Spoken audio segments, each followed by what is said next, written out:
నేను కాశ్మీర్‌లో ఇన్సిడెంట్ జరిగిన రోజునే ప్రస్తావించా. టూరిజం 2,30,00,000 మంది క్రిందటి ఏడాది. ఈ ఏడాది 3-4 కోట్ల మంది వెళ్తారని అంచనా వేస్తున్నారు. అంత అంటే దగ్గర దగ్గరగా ఒకప్పుడు ఈ 5 నెలల సీజన్‌లో ఒక 50,000 లక్షో సంపాదించుకుని దాన్ని నెలకో రూ. 10,000 చొప్పున, నెలకో రూ. 5,000 చొప్పున ఏడాది పొడుగునా ఖర్చు పెట్టుకునేటటువంటి పరిస్థితిలో ఉండే కాశ్మీరీకి ఇప్పుడు ఈ 5 నెలల్లో కనీసం 5,00,000-10,00,000 సంపాదించుకుంటున్నోళ్ళున్నారు. ఇది ఎందుకంటే మిగతా టైం అంతా ఆ వర్షాలు, చలి, మంచు కారణంగా అక్కడ జరగదు టూరిజం. కాబట్టి ఇప్పుడే చక్కటి అవకాశం వీళ్ళు చేస్తున్నారు.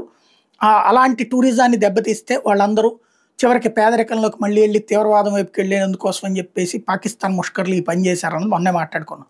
అయితే ఆ రోజునే నేను ప్రస్తావించాను, వెళ్ళండి మీరు క్యాన్సిల్ చేసుకోవద్దు, ఆల్రెడీ క్యాన్సిల్ చేసుకుని వస్తున్న వాళ్ళని కూడా క్యాన్సిల్ చేసుకోవద్దు అన్నటువంటి ప్రస్తావన కూడా తెచ్చా.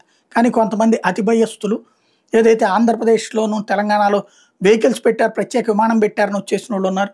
అదేదో చిక్కుబడిపోయారు లాంటి దిక్కుమాల వార్తలు రాసినటువంటి మీడియా కూడా ఉంది. ప్రోత్సహించాయా ఏం కాదా, ఇన్సిడెంట్ జరిగితే అది కూడా ఎక్కడో పహల్గావ్‌లో జరిగితే మిగతా ప్రాంతాలంతా ఏం కాదు, అంత కావాలంటే జాగ్రత్త తీసుకుని చేసుకోండి. కానీ అక్కడ మన దేశం, మన ప్రాంతం, మన పర్యాటక రాజధాని అన్నటువంటి పాయింట్ని ప్రొజెక్ట్ చేయడంలో మిస్ అయింది. మీడియా చైతన్యపరచడం మానేసేసి భయపెడుతూ వచ్చింది.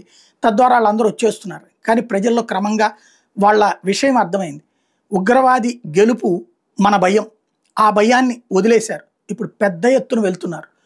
అక్కడ ఇన్సిడెంట్ జరిగిందని భయాన్ని వదిలేసి పెద్ద ఎత్తున వెళ్తున్నారు. ఇప్పుడు పత్రికలు అట్లాంటి రాయడం, ఈ విషయంలో ఆంధ్రజ్యోతిని అభినందిస్తాను. కశ్మీర్కి మళ్ళీ తిరిగి వస్తున్నటువంటి పర్యాటకులు, భారీ ఎత్తున జరుగుతున్న ప్రత్యేక డిస్కౌంట్లు ఇస్తున్న హోటళ్ళు, పర్యాటకులకు భద్రతా సిబ్బంది, స్థానికుల అండ అన్నటువంటిది చాలా మంచి అంశం.